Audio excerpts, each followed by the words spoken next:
Ito po, nagsalita na yung ICC prosecutor na naunang nakaintindi o naunang nagsagawa ng mga pagsusuri sa mga Pilipinong naging biktima at nagreklamo sa ICC tungkol sa paglabag sa karapatang pantao. Hindi ho ito bago sa inyo at ito matagal na rin lumalabas ang pangalan at bilang ICC prosecutor. Ito, pakinggan po niyo yung kanya sinasabi tungkol sa kalagayan ngayon matapos arestuhin si Duterte at pinadala na nandun na ngayon sa detention center ng International Criminal Court. Ito, pakinggan po ninyo, panoorin po ninyo.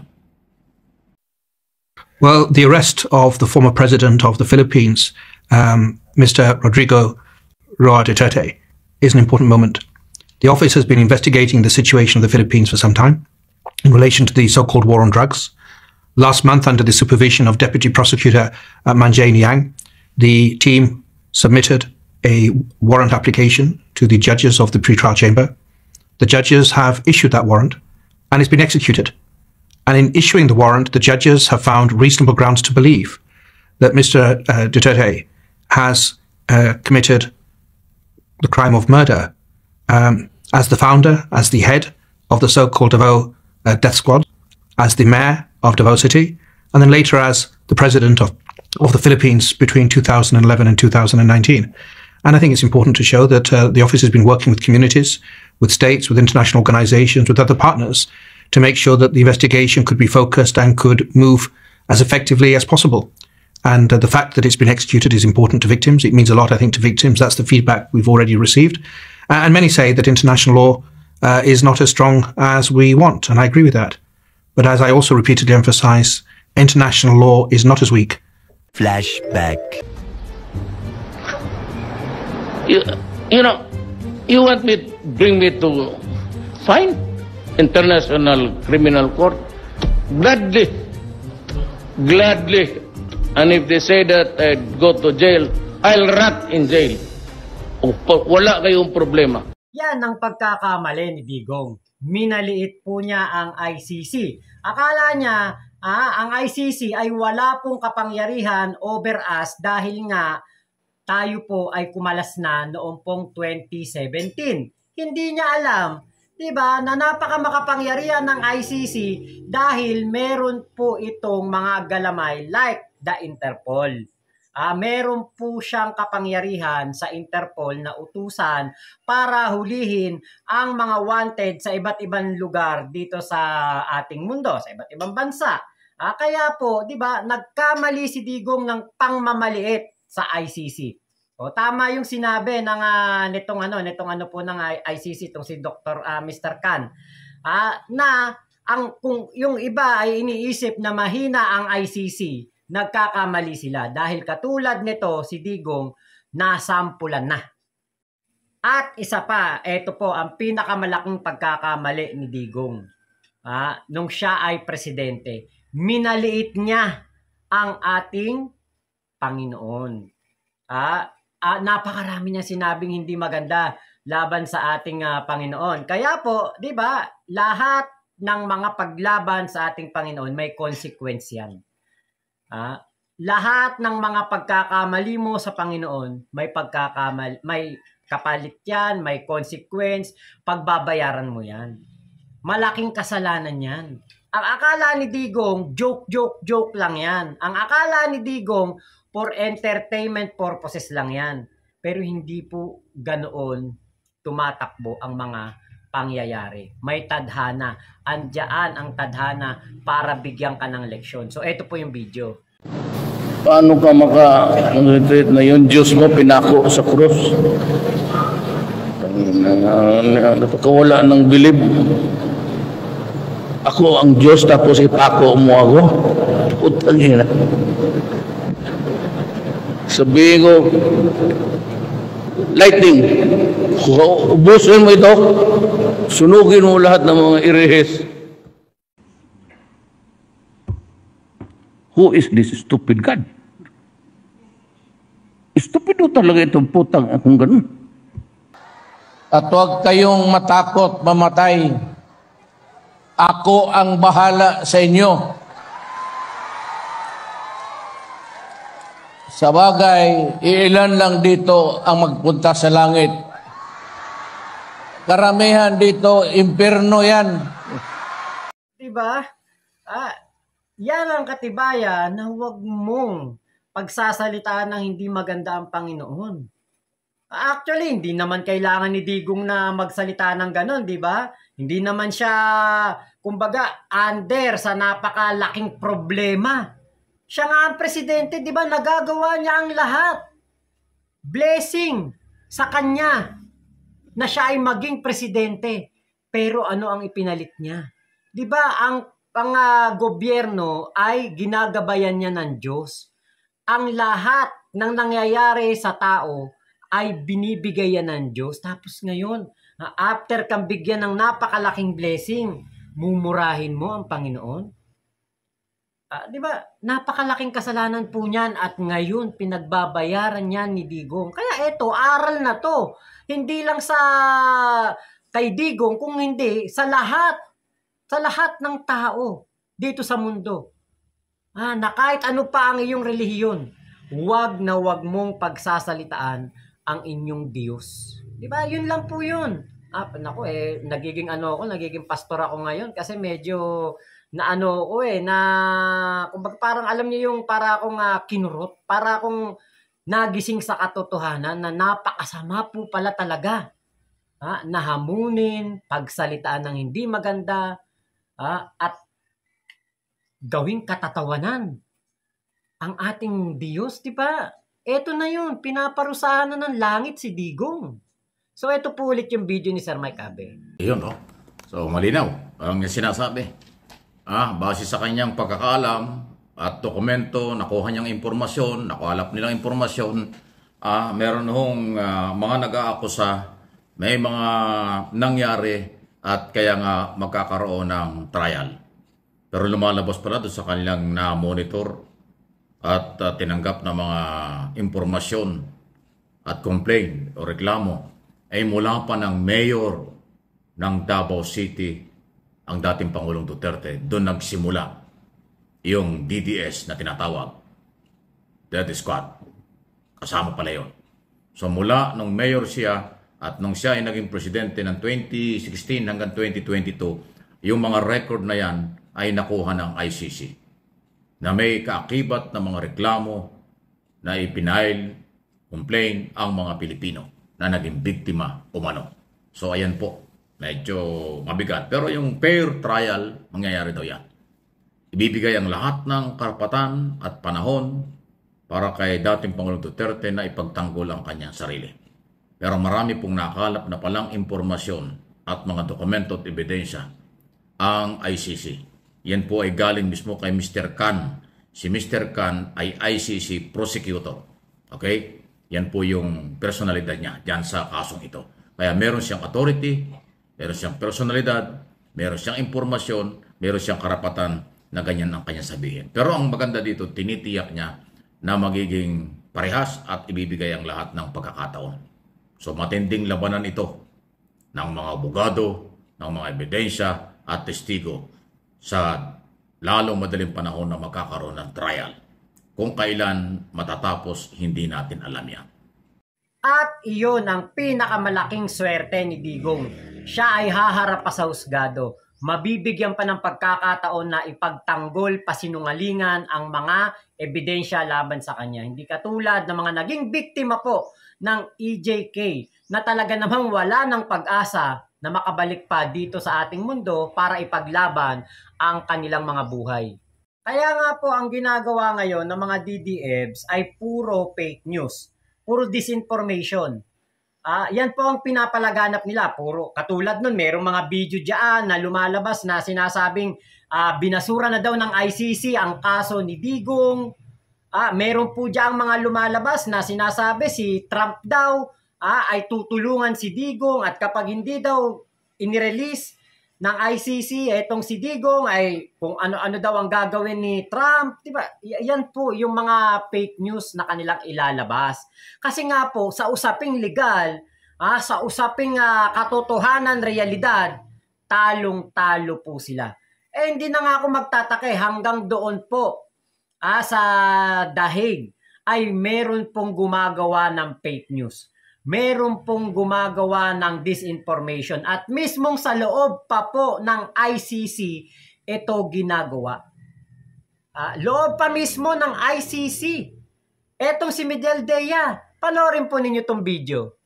2 days ago, the whole world has witnessed the degrading fashion in which a former president of a sovereign country was bundled into a private aircraft and summarily transported to The Hague.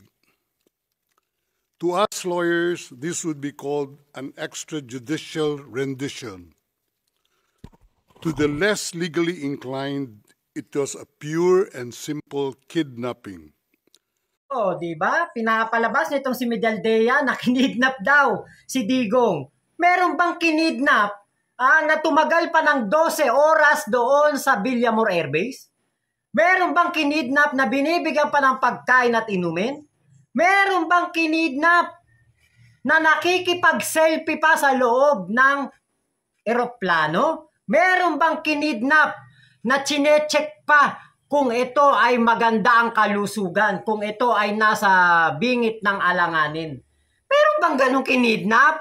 Kaya naku, soplak na soplak itong si Miguel Dea.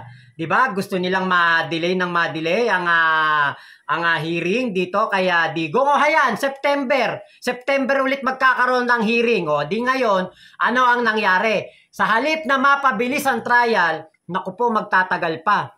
Di lalong magtatagal si Digong doon sa ICC, sa kulungan.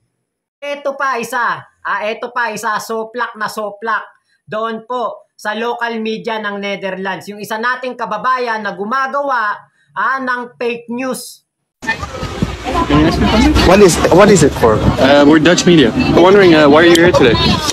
So basically, we organized this because we wanted to show support to our former president, in full conformity, to show love for him, and not to demonstrate actually against for what's happening, because the legal aspect of this is going to be taken care of the lawyers of the former president. Why do you support Duterte? Why not? Because he killed tens of thousands of people. And your basis is? His own government claims. Like, his own government acknowledged that they executed many people. Are you sure? Because the last time I checked, it was only 7,000. Actually, 17 months into office, the government stated that they killed over 20,000 people. They allegedly killed 20,000. That's what they said themselves? No, it was from actually a government entity. And, so that's he was in government. No, Sorry, not government entity, but a media entity. It's called Rappler. No, it was the public office. It was Rappler. I'm very sure about that. Yeah, I'm very sure because the government's record shows that it's only 7,000 across three years of his. Okay, so your counterclaim is that it's not that bad because it was only 7,000. Yeah. You can show. You need to check the facts. The office of the president stated themselves that in the first 17 months, more than 20,000 people were killed. From which media outlet was that? That the government communicated that themselves. Which government? I just told you. No, which government? There's a sector. Is it the Department of Justice? Is it the police records? Is it the data? It's the office of the president. No, that's not true. Etong engot nating kababayan, nakakahiyangan sabihin na kababayan natin to kasi tatanga-tanga Etong engot nating kababayan ay tinalo pa ang PAX ng isang foreigner, ng isang local media. Tinalo siya sa katotohanan. Bakit? Galing talaga sa Office of the President ang mga datos na yan. At yan ay lumabas doon sa Quadcom hearing. Si Shell Jokno ang isa sa mga nagsabi niyan. Diba? Kaya nga po, etong si Shell Jokno ay nagpatotoo doon sa Quadcom na kung saan ay since 2016 to 2017 ay nasa 21,000 ang nagurgur ng pamahalaan ni Duterte laban sa kanyang paglaban sa pulburon.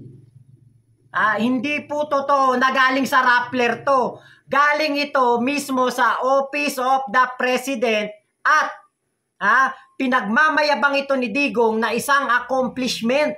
Kaya nako, nakakadiri mang tawagin na kababayan ka namin, ito lang ang masasabi ko sa'yo, napakaengot mo. Kung meron man tayong kababayan na engot doon po sa Netherlands, naku, meron po tayong kababayan doon na talagang mapapalakpakan po natin sa galing. Palakpakan muna natin. Napakagaling na itong si ate. Siya po ay kinokontra niya ang mga fake news na lumalabas doon sa Netherlands. Napakagaling ng paliwanag ni ate. Ito po yung panoorin po ninyo itong video na ito. At kung sino man po ang nakakilala sa kanya, nako, pakisabi po, salamat.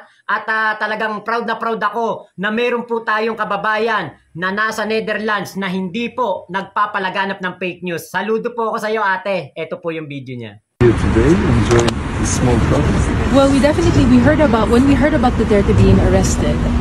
Several of us Filipinos who have long been against this war on drugs, which is a war on terror and war, have come together in solidarity and in support of his arrest. So we've congregated earlier today, we've had a protest, we've had several people come together, and we're in remembering the time during his administration that basically gave a blanket immunity and encouraged this culture of terror for anyone who was suspected for as a drug user, and there was no due process at all. There were 30,000 people who were killed randomly without due process. Among them, more than 100 were children, and even beyond that, several other people who were simply red tagged, activists, journalists who were daring to challenge the government were red tagged as terrorists, and also were then killed as victims in this war. Country is divided opinion. This is their problem. Di ba? Buti na lang. Meron po tayong kababayan doon na hindi po nagpapalaganap ng fake news. Buti na lang nandun si ate. Kung sino man po yung nakakakilala sa kanya, pakisabi po na kami po na mga Pilipino ay proud na proud sa ginawa niyang interview, sa ginawa niyang pagsasabi lamang ng katotohanan, pagsasabi niya ng tunay na nangyayari dito sa ating bansa. Maraming salamat po. Kung sino man po nakakakilala sa kanya, please po paki-comment niyo naman po at paki-pasa naman sa kanya itong video na ito para po mapanood niya. Salamat po ate, palakpakan natin. Thank you po sa pagsasabi ng katotohanan yan. Saludo po ako sa inyo. So, ayan na po. So, justice for all. Lagi ko sinasabi yan. Katarungan para sa di umano'y naging biktima. Katarungan din para kay Duterte na siyang nasasakdal dyan. Siyang akusado. Okay? Although si Duterte naman parang umamin na rin na yan ang kanyang kapalaran. Sabi niya, this is my destiny. Pero sinabi niya doon sa video na pinakita ko sa inyo noong siya'y bago mababa ng aeroplano na naka-t-shirt lang na parang pagod na pagod. Yan daw ay kanyang destiny. So, tinanggap na niya. Tinanggap na nga niya. Dahil alam natin, matindi ang naging kulitan sa pagitan ni General Torre sa airport at saka sa Villamor bago siya na isakay ng aeroplano. Pero dahil nandyan na, nangyari na, nandun na siya. So, yan daw ay kanyang destiny. At kanyang hinahaharapin ang kanyang maaaring pananagutan. Dahil ang kanyang sinasabi, kanyang inaako, kanyang tinatanggap ang responsibilidad sa mga nangyari nung siya ay mayor at pangulo ng Pilipinas. Yan naman ay inamin niya sa mga public hearing sa Senado, Philippine Congress, Philippine Senate. Ngayon, nung siya ay huling nagsalita bago tumapak ng detention center ng ICC, ay inamin niya, this is my destiny. So pag-amin na yan, kung ano man ang mangyayari, hindi natin alam kasi magta-trial. Ayan, okay? Don't panic. Huwag kayong magagalit. Nasa tamang proseso dahil yan po ang kailangan. Rule of law. Sa local na batas dito sa atin kung kinakailangan o doon sa international law, international court. At umaasa naman tayo at ang buong mundo na kung saan may mga Pilipino na magiging fair talaga ang trial na yan. Talagang mahaba-habang proseso ito. Okay? Sana matagalan ni Duterte dahil alam natin may edad na siya, may sakit pa raw. Although pagka walang ganyang usapin, ang lakas-lakas niya Di ba? Nung nandun sa Hong Kong, nung magsalita siya sa harap ng mga member ni Kibuloy, ang lakas ng boses, nagmumura pa nga Pero pagdating sa airport sa Manila, nang huhuli, nabiglang nanghina. hanggang sa nung nakahold na sa holding area, sa airport at sa Villamor, ay parang bumigay na yung katawan. At hanggang doon sa kanyang travel. So, talagang mahirap pala pagka nakakakaso at nakakawarrant of arrest, nakakasakit bigla. Or dati nang may sakit, lalong nararamdaman ang sakit. Ay parang gano'n. So, hangad pa rin natin na tumagal ang kanyang buhay at kanyang kalusugan, maging magandang kalusugan niya para labanan yung kaso. Para malabanan niya. Kasi kung siya may sakit or magkaroon ng problema, physically, abay mahirapan siyang maidepensa ang kanyang sarili. Kaya dapat maging healthy pa rin siya para kanyang malabanan sa tamang proseso under the law, international court, ang mga kasong kanyang kinakaharap. Crime against humanity. Kahit sino, napakabigat po ng kasong yan. Hindi pang karaniwan. Please like, share ng video ito. Kung hindi pa nakakapag-subscribe, mag-subscribe na po kayo dito sa Mike Abe Opinions at pati isang channel ko, isa pang channel natin, MA Pinoy TV. Diba may kasabihan po tayo na ang masamang damo matagal mamatay. At yan ang nangyayari ngayon kay Digong. Dahil sigurado ko, nasisiguraduhin po ng ICC na siya po'y malusog, nasa magandang kalagayan. Siyempre sasabihin na lang ng mga pro-Duterte na mahina na siya, may sakit, malubha ang karamdaman. Pero, di ba, mismong ICC na po ang nagsiguro. Pina-check up nila si Digong, pinagamot nila, dinala nila sa ospital. Ito ngayon ay physically fit at mentally fit. Alam niya ang nangyayari sa kanya. Nagtataka nga ako si Medialdea, si Harry Roque, o etong si Bongo, si Philip Salvador, laging sinasabi, may sakit ang Pangulo, matindi karamdaman, hindi kakayanin. Sabi pa nga ni Medialdea, doon po sa airport, ay nako, sinisigurado ko sa'yo, patayan. Gurgur yan kapag yan binyayan ng mahaba. Yun na, hanggang ngayon buhay. Diba? Kaya hindi po yan papayagan ng ICC na mangyari na manghina o magkasakit. Lalo pa at alam nating lahat na napakaganda ng pasilidad ng mga healthcare facility sa ibang bansa. Lalo pa dyan sa Netherlands na napakayamang bansa. At syempre, ang ICC ay may budget sa mga ganyang pagkakataon na merong mga karamdaman ng kanilang mga nahuhuling personalidad. Ito ay kanilang agad-agad ipapagamot para maiharap sa korte. Diba? Patas Yan ang ayaw ng mga DDF. Syempre, kaya gusto nila na dito ang hearing sa Pilipinas, bukod sa napakatagal na, may posibilidad pa na sila'y manalo sa mga kaso. Kaya nga po, di ba natatakot ang mga biktima, natatakot ang mga pamilya na doon sa mga Supreme Court, sa mga korte dito sa Pilipinas magdemanda kasi alam nila na napakamakapangyarihan pa rin naman ng mga Duterte pagdating sa kasuhan. Meron silang army ng mga abogado. Diba? Kaya tama lang yun doon sa ICC para po patas, para walang impluensya si Digong, para po magkaroon ng patas na pagtingin ang bawat panig. Diba? Magkakaroon ng pagkakataon ng kasi hindi bias ang mga Pilipinong biktima, meron silang mga panglaban. Ang mga Duterte, meron silang panglaban. Parehas merong mga depensa, may opensa. So maganda, patas, diba? At bahala ang ICC na tignan kung sino ang dapat na parusahan at may kasalanan. Napakaswerte pa rin ni Digong dahil dumaan po siya sa due process. Kaya yung sinasabi ni Medialdea, mga fake news na pinapalaganap nitong mga DDFs, hindi po yan uubra sa ICC. Hindi sila nakikinig dyan. Hindi sila naniniwala sa mga nasa labas ng korte. Ang pinapaniwalaan nila ay ang mga ebidensya. Ang kanilang titignan ay ang depensa nila Digong.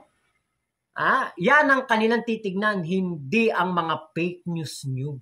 Hindi ang paghuli kay Digong na sinasabi ninyo na unlawful, illegal, hindi po yan ang titignan nila. Ang titignan nila ay ang mga ebidensya ng mga nagrereklamo, mga humihingi ng hustisya doon po sa nangyaring mga EJK noong si Digong ang presidente. So, lamang po, maraming salamat sa pagsama nyo dito sa aking vlog na ito. Maraming salamat sa ating kumpadre, Sir Mike Abe. Ayan huwag niyong kakalimutan ang kanyang YouTube channel, Mike Abe Opinions, MA Pinoy TV. Pakisupport po ninyo.